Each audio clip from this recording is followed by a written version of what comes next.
Tere, mina olen Karl ja selles videos te mõtlete välja väljakutse, mis võtaks kokku teie senised roboti- ja matemaatikaalased teadmised. Olen ka ise siia ühe inspiratsiooniks välja mõelnud.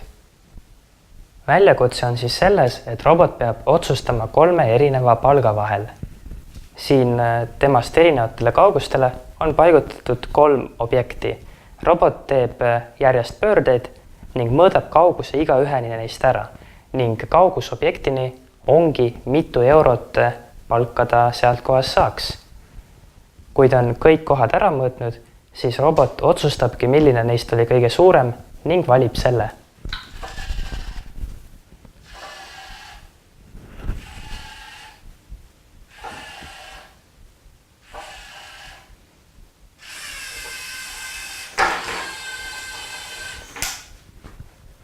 Nagu me näeme, siis kõige suurem palk, mida robot valida sai, oli 334 eurot.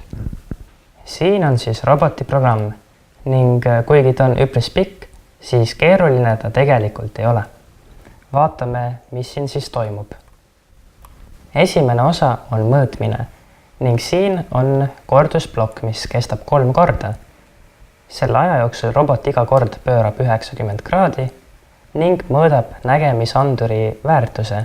Selle ta kirjutab esimene kord muutujasse P1, teine kord kirjutab ta muutujasse P2 ning kolmas kord kirjutab muutujasse P3. Kui see on ära tehtud, pöörab robot ühe korra veel, et algasendisse tagasi saada.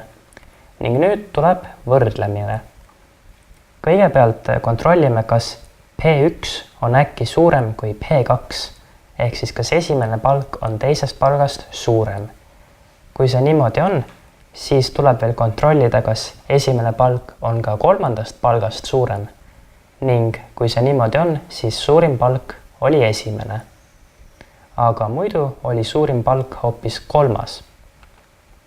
Aga kui täitsa alguses tuleb välja, et esimene palk ei ole teisest suurem, siis on hoopis teine suurem ning nüüd peame võrdlema teist ja kolmandat, et kas teine on ka kolmandast suurem ning siis on hoopis teine palk suurim, aga muidu on ikka 3. palk suurim.